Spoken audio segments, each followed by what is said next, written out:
Hello, welcome to the MUSE TV After Show, and we are going to be reviewing Ironheart and its show and the season and how it went on these last 4 to 5, 6 episodes.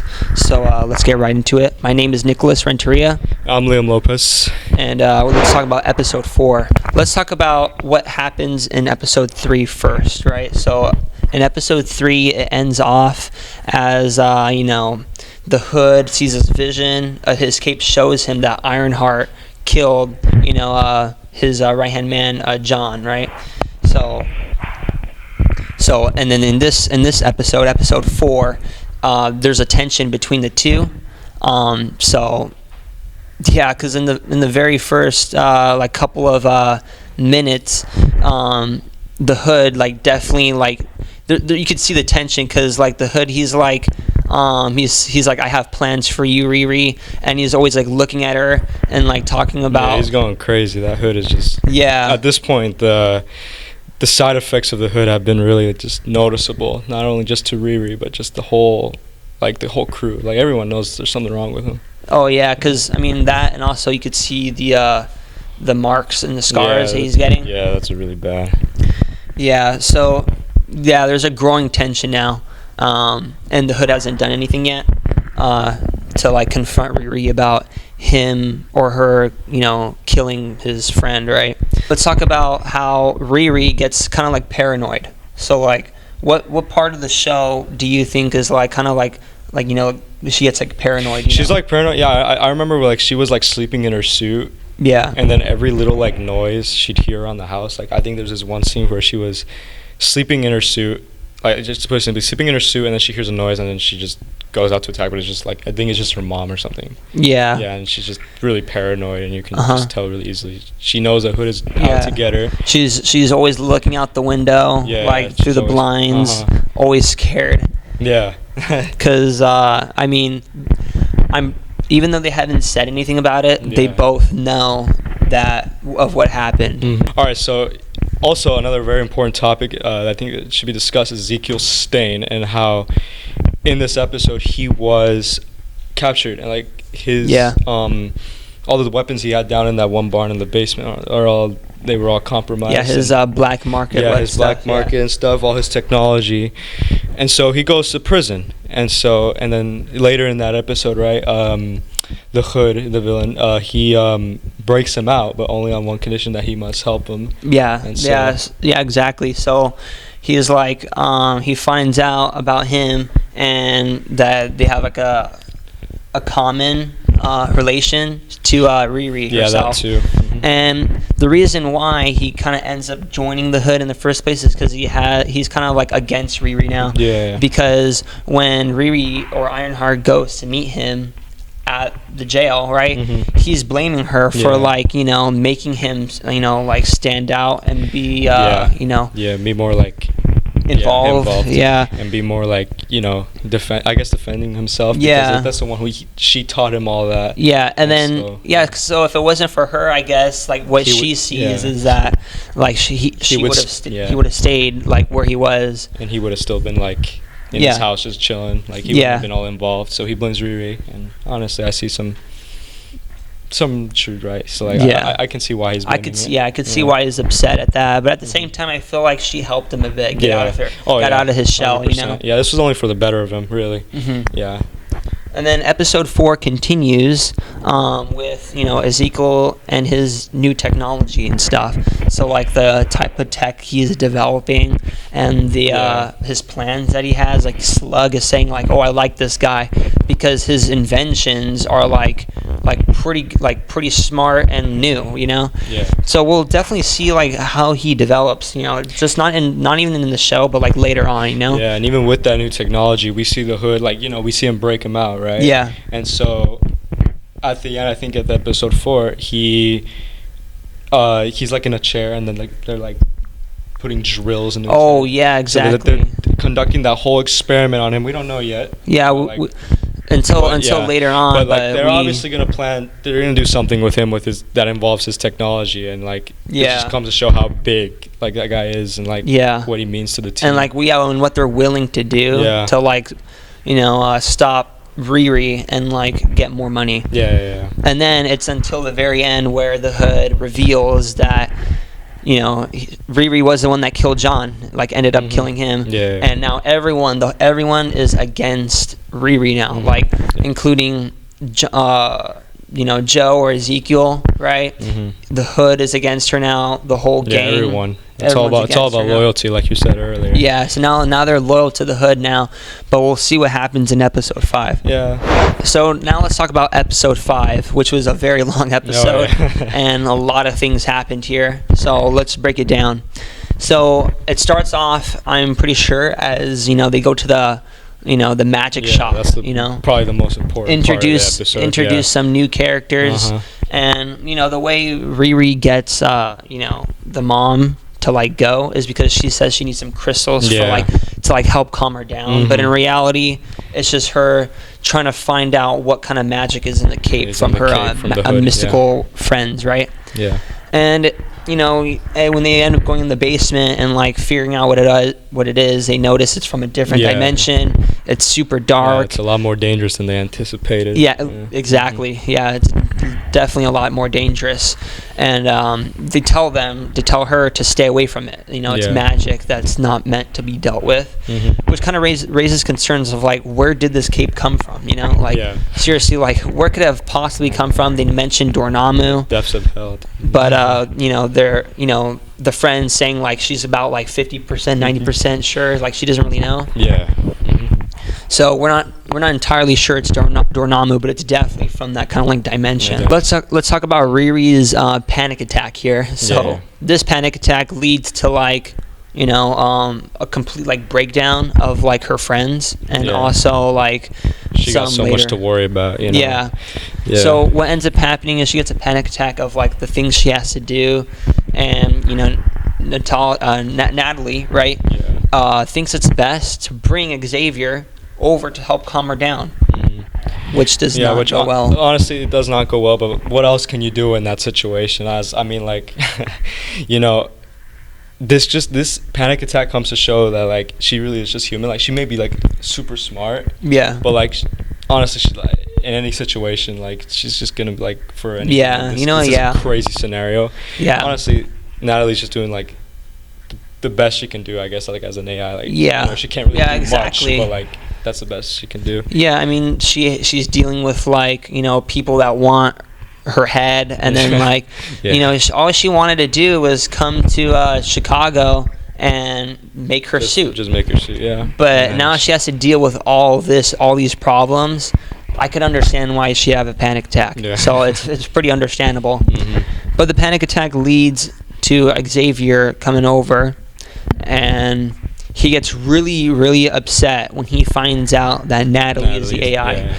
Okay, now I don't know why Riri didn't say like, "Oh, I didn't make her like because I wanted to." Like it just happened overnight by it just accident. Happened. I feel she just decided to be like, "No, like Natalie's awesome. Like trust me." But I feel like that's not a very hard thing to explain either. I know you could have just explained it. It wasn't my intention, but Xavier believes it was and says, you know, you should have deleted her, like we talked about, whatever.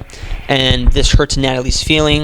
Xavier leaves, and Natalie leaves as well, leaving Riri by herself. Yeah, and then considering like Xavier's standpoint, like I understand where he's coming from here, but you are, and same thing with Riri, you are very close. Like you two are, like these two are very close. I feel like there was a lack in understanding, but there was also a lack in information being given. Yeah, there's poor communication. I blame Riri a little bit. You gotta be a little more concise. Yeah, a little bit more explaining because, I mean, she did tell Natalie that it was not gonna go well. You know, if she revealed herself. Yeah. But you know, I understand Xavier's viewpoint. Like, you know, if I saw Riri make an AI, or like I believe that she made an AI of my sister, right? That's dead, you know, and didn't tell her, and it's for like her own benefit, then that's kind of like, you know, that'd make me upset, right? Yeah.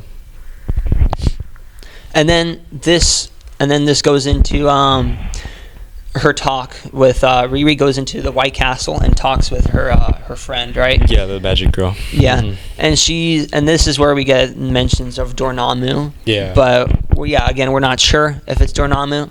But we do know that it's somewhere from like the deep dark, like I guess magic area, mystic arts. Yeah, for sure. And this is when the whole gang starts to attack her, right? Yeah. You got the sisters and Clown all together trying to take her down. Yeah. But somehow Riri ends up fighting back, but she doesn't have her suit. Why? Yeah. Is because her suit, Natalie, got hurt by Xavier's feelings and decided to run away. Yeah. And Slug, one of the members of the gang, captures the suit, so she doesn't have it. Yeah. But ends up breaking out of the truck, of course, and helps her right in the end. Yeah, it's really not surprising in a way that Riri was able to, fend off for herself in the White Castle. I mean, she's a very smart girl. She may not be physically there, like she not be like physically like capable of fighting back, but she uses her smarts, like you see like the hydrogen. Yeah, she's the hydrogen canister. Yeah, and then she like hits it. It hits Clown, and she goes flying back. Yeah, and then she also uses her like technology, like the bubble. Yeah, she uses that one bubble. The watch to capture the sisters. So, because let's be honest, she can't actually go one-on-one with sisters. The sisters are like really good at combat, so might as well just trap them. It just comes to show how bright she truly is, and how she doesn't need to always rely on her physical capabilities, but all her smarts are. I really like how that fight was brought out more of her smartness. And Riri decides to tell Clown, which was amazing, that the Hood killed Rampage. Yeah. But at the same time, I feel like she could have convinced them to join her, because they all kind of don't agree with what the Hood's doing in his cape and his magic. Like even John, which died like on episode 3, was saying like, dude, like look what it's doing to you. So I feel like Riri could have totally like convinced them, but she didn't. She decided not to. Or we see a very common like they're not using their words good enough. Like Riri is just not a very good like. She's smart, but she's not communicating. It's a very common path. She's just not using. Explaining well. She's not using her words. She needs to speak up a little bit. Yeah. She keeps running away, right? Yeah. But and then here comes Ezekiel with we find out what happened in this experiment. From the experiment, he has these these like thunder powers and like he has lightning. Lightning, like pretty like just super strength basically. Yes. And for some reason he has lightning, which was not in the comics. Yeah. Oh yeah, that was completely different from the comics. From what we know. He just, I mean, like just give him lightning powers now. Just make him like say zap and then he destroys the whole suit. Yeah, he kicks her butt. Yeah, definitely completely demolishes the suit, takes it apart. But he does not kill her, right? He doesn't kill her, but the one thing, sympathy. Yeah, exactly. Some sympathy. Loyalty too, right? And loyalty. That's very important. Loyalty. So he's still loyal to her, a little bit. Ezekiel Stain still gives. I guess this is his way of thanking her for, being out more. You know how we taught him how to be more outgoing, more also defend yourself. I guess that's his way of saying thanks, unofficial. Yeah, it's a little not direct, but it's there. Exactly, it's not direct, but it's there. Yeah, like you said. Yeah, and then Clown sees that he doesn't end up killing her, and says to just get out of Chicago and leave and never come back. Yeah. Which is completely fine with Riri, because she likes to run away a lot. So,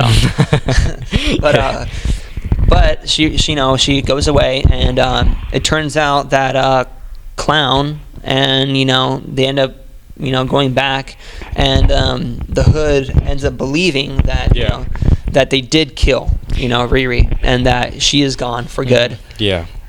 But the part of the agreement was just for him to be part of this, I guess a little contract for the Hood. Yeah. So Ezekiel. So he was like, I'm just gonna leave now. I did your work, and I'm leaving. Nope. But the Hood is just just think about it, just think about joining the crew. All right, so then after all this happens, after Ezekiel kind of like leaves for the bit, for the moment, we get to see Riri go back to the workshop, to rebuild her suit and to reconstruct this something, Yeah. But she's kind of like on a downfall. Her suit broke. Xavier left. Natalie's a little upset. But you know what? At least she's got family. But exactly, at least she has family now. At least, she's like in her dad's old shop. They're like rebuilding the suit. At least she's got that, I guess, emotional support. Yeah. But also like they're actually helping out with the suit. Yeah, for sure. And then Riri, no, not Riri, Natalie, she plays some memories of her, her past when she was a child, which was huge because, this kind of shows a theme a little bit. Like, Riri kind of like was grieving on the loss, and she was focusing so much on that she didn't focus on the good parts of what happened. Yeah. And I think that's what a big picture here, because it's very nice to focus on the good things and not so much on the bad things. Yeah. Because Riri's known for the panic attacks and her stressing, that she forgets to look on the bright side of it. Yes. So she builds a suit. Xavier comes back because he reads the letter that Riri wrote a long time ago when she gave him a headset, and comes back to help. Yeah. And so does the little kid with the wagon too. And everyone's, even her friend, the one with the mystical arts a bit, even comes back to help. And they even take apart the car, the dad's car, I'm pretty sure, for the suit, right? To make the suit. So it's kind of like her father's legacy's living in her, or living on her on top. So that's pretty cool. And then we get to see Magic, Yeah. So what's it called? So obviously that the Hood's cape is from for sure. It's like super dark and stuff, and you're not gonna beat it with just an iron suit. So obviously you're gonna need the girl with the magic to help out, just fight magic with magic. Yeah, fight magic. Exactly. That's the only way you're gonna win in this scenario. Yeah, exactly. So, and like she has seen the Hood in action before, and she knows his capabilities with the Hood and like how strong he is. So like she knows with the iron suit she's not gonna. Well, yeah, because in episode 3, she was sneaking in and saw him like teleport, I think, for the first time. Yeah, for the first time. And then she's like, weirded out. She knew that the cape had something, but she never really saw what he could do, like like shoot guns and then control them, But go invisible, teleport, stuff like that. Yeah, so she definitely needs magic in her suit to fight. But this backfires because it gets rid of Natalie. Yeah, of course. And it ends off there, and Natalie's gone. The magic tampers with it. With even the AI, the friend, the girl with the magic, was like, magic comes at a price. Like it's an exchange, a mutual exchange, and Riri kind of brushes it off. Doesn't really think it's like much, but it ends up, she ends up getting the suit with magic, but at the same time, it comes at Natalie for a price. I feel like it could have been like avoided. How like she was trying to save Natalie, and like put her in the laptop, kind of. Oh yeah, for sure. Yeah, it's just like kind of like what she said. With like magic always comes at a price. I feel like they should have been more prepared before they were like actually like starting. For sure. The ritual. I guess it didn't really make much sense to me. I don't think they really thought. Yeah, they didn't really think it out when they were doing it. They were just like, all right, we're just gonna put magic. And they didn't care about the cost because they didn't think it was gonna be so immediate, probably. Yeah, we didn't really know it was gonna mess up the AI. Yeah. But that's pretty sad. Yeah, she was with her the whole show and then dies. Unfortunately. So we'll see what happens in episode 6. Yeah. So in episode 6, we get a backstory of how the Hood got his cape. So it begins off with him and his friend John, and they're at this house. He ends up running from the police eventually, and meets this mysterious guy, and saves him with the cape. They teleport to somewhere else, and he strikes a deal with him, like, I'll give you whatever you want, which is like money and riches, power, dirty rich, right? For this cape and deal, right? And that's how he gets the cape. But ends up happening after that is that the cape kind of controls him mentally to the point where he lashes out on his friends. And even gets those scars too on his neck. And and you can totally see it too. Yeah. And then here comes the breakup of the whole gang, because he decides to fire everybody. Yeah. Right. Not a very smart decision in my opinion. Yeah. Right. Like, you kind of just fire them and they're like, okay, we're just gonna leave now. Like, I mean, there goes your loyalty. There goes your crew. Exactly. You can only rely on one person, and that's yourself. Mm-hmm. It's like that was just a dumb. I didn't see the point of that. And then Clown. That's because Clown decides to remembers what Riri said and is like, did you kill Rampage? Yeah. And he doesn't really answer, and then that's when he gets aggressive, and Slug tries to calm things down, but eventually they just all get booted off. Yeah. And which was again, it was not very smart. I feel like, in his defense, I feel like it wasn't him that made the decision. I feel like the anger just took over him. I feel like that was more of a cape decision. Yeah. I feel like the cape just took over. Anger. For sure. Yeah. Just anger, his emotions. Just get the hell out of here. I don't want to get out of my sight. I don't want to deal with this. I gotta do my thing. Yeah, exactly. And then he kind of realizes that he messed up a little bit, because he's he goes up to the mysterious man that we saw in the beginning, and he's like, and tries to talk to him, and he's like, dude, I don't feel satisfied. I don't feel complete. Yeah. And the guy is like, you know what? If you can't do this, then I'll find someone else who can. And he's like, I gave you everything you needed to get what you want, and you're complaining to me. So we could already see how they're they're obviously not gonna it's not gonna last long between the two. Yeah. And then we see Ezekiel. We'll go back to Ezekiel, because now he's done with the hood, or so we thought. Because turns out the hood has other plans. The hood forces him to join, and which is not good, because he has control of the computer of the electricity, something they put him in with the experiment. Just put something, literally exactly. And we don't have much details about that, but I think he has control over him. Yeah, and he has control, so he doesn't really have a choice but to go with him, right? Mm-hmm. And he goes to his father, the hood, as we later realize, to sign some contract. The father is all this, and you're not gonna get anything out of it, right? Yeah, it's just all been about money. Yeah, exactly. Getting dirty rich, and that's all he cares about, really. And the hood's influence on him too is just, it's not a good combo, right? It's not at all. And Ezekiel can't really do anything but to help fight bodyguards, fight people, and kind of just be there, I guess, as a bodyguard. Yeah. So then, let's move on to how Riri deals with Natalie gone.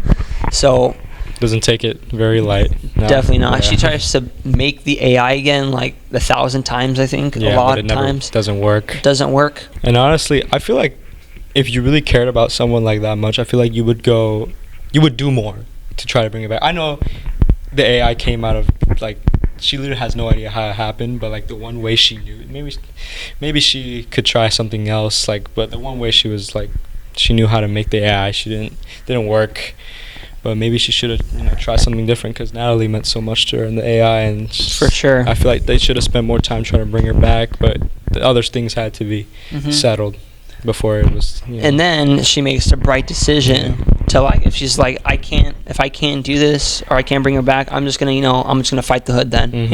Just without my family's permission, pretty much, or everyone who helped me make it, I'm just gonna completely disregard them, throw them aside, and fly over to the hood and just fight him. And then what's it called? We see another act of Riri just not explaining well enough, not communicating, and she just does this so much. She thinks she's so smart, which she is. She's smart, but she's not smart in that kind of way. Yeah, she's I feel like in that department of decision making, exactly, she needs assistance, especially from her mom, or from her family, but specifically her mom, who's trying her hardest to help her, and she just won't budge.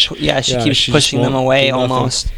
And I get it, she's trying to protect them, but that too. By now, you'd expect some kind of like character development, right? Yeah.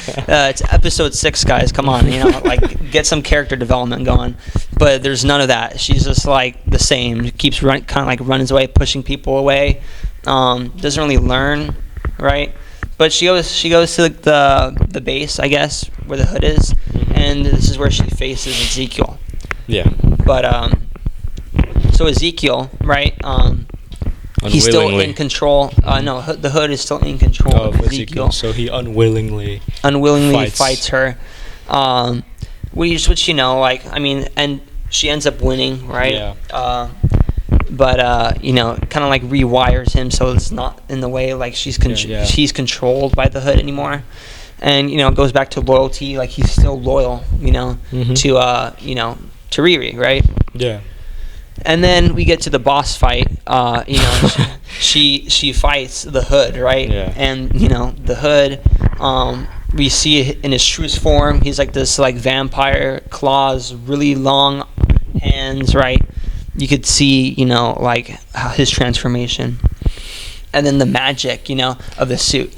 So the hood thinks it's all under control. He thinks that he's like able to use the magic of the cape to hide himself, but the magic within the suit helps Riri just basically able to like reveal the hood off, I guess, kind of like make him seeable, right? Yeah. Not even just the magic too, but her technology also plays a big role. Like as we see at the end of the fight, when it looks all lost for Riri, what is it called? Like she's on the floor. And I think without her suit, it's all just a hologram. Yeah, like, everything was just a hologram. Oh, that was a crazy little twist. Which is crazy because we've kind of seen throughout the whole show that her holograms can't be touched. Because like Natalie, if you try, like people tried hugging her and they can't, right?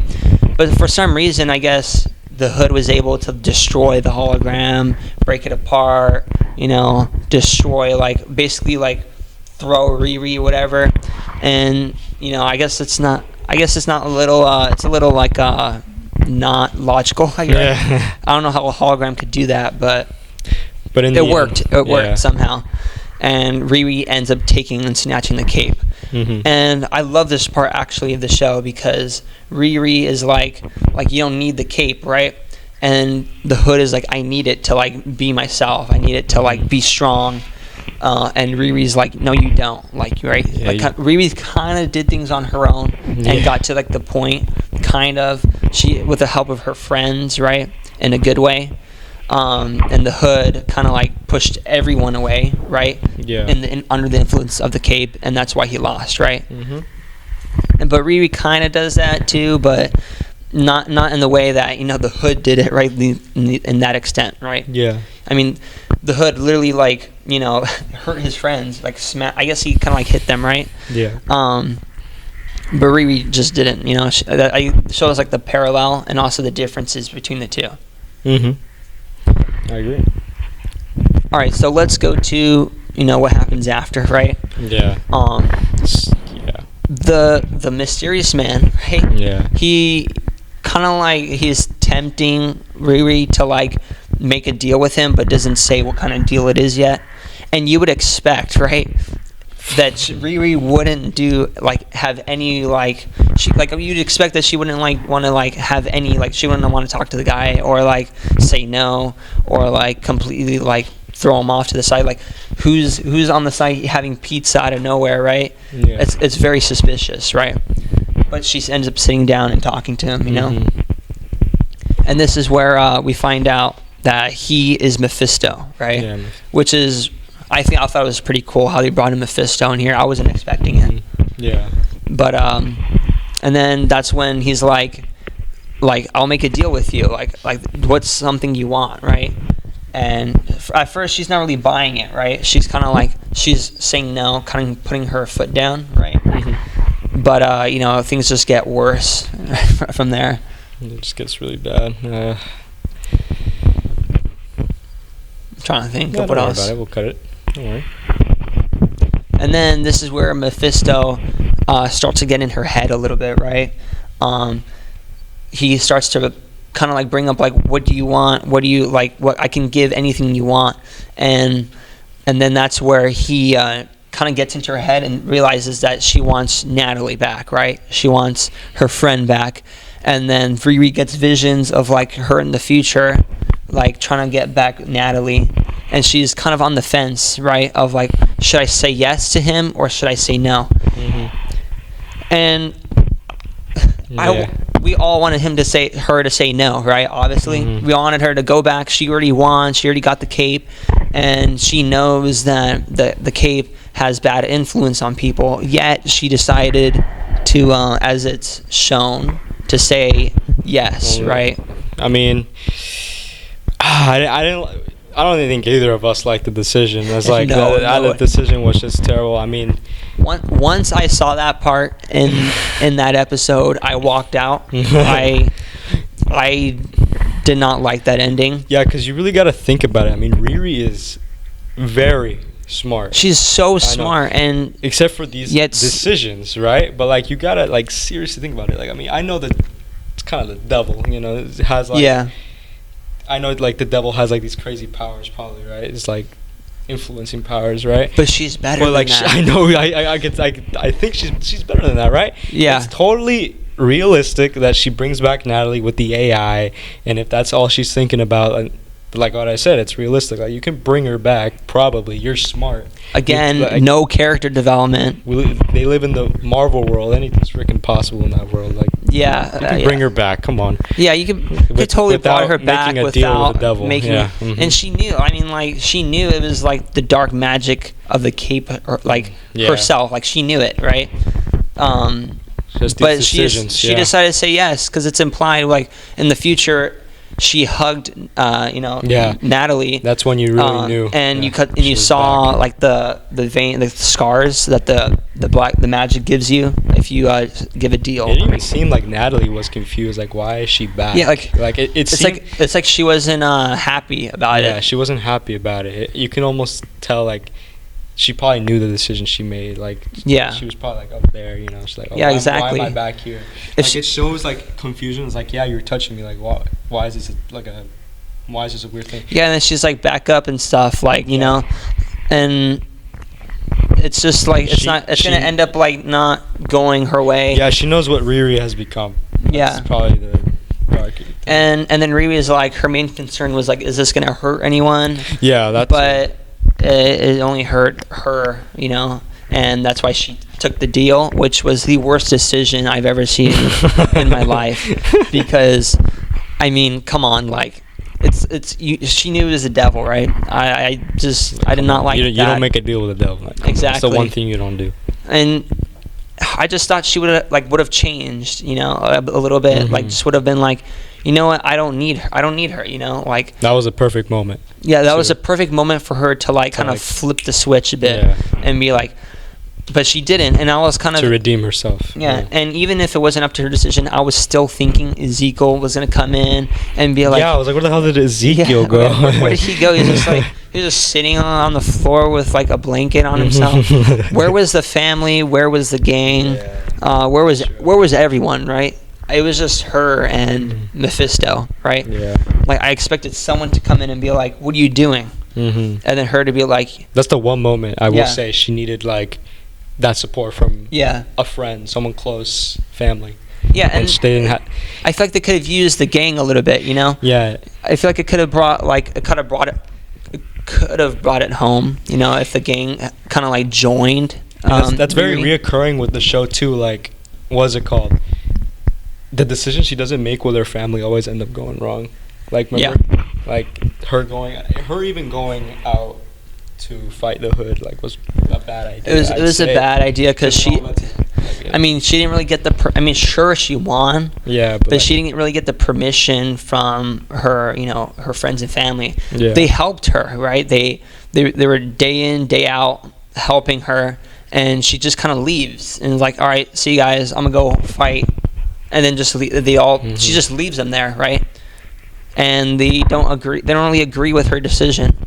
But I felt like the gang could have completely joined her and then fought, you know, the hood, and that would have been really cool. That would have been cool, yeah. That would have been cool because it could show like how, like, you know, Riri, despite the same kind of like issues that she has like the hood, she's still able to like, you know, kind of like be on the brighter side, you know. Yeah. And like fight and win over like the negative side, which was the hood, you know. But none of that happened. That was not the good ending at all. Nothing like that could have made the episode better happened, and we're kind of stuck with you know, what would happen next, I guess. Yeah. So in my overall opinion, I thought the show was good. I just really did not like that ending. Yeah, that ending was. And that really makes it hard for me to like the show, I'd say. Yeah. I'd have to agree with Nick here. I'd say it was alright. Yeah. Just the ending threw it off for me a little bit. Yeah, for sure. All right, well, that kind of clears everything up a bit, I'd say. 4, 5, and 6. Yeah.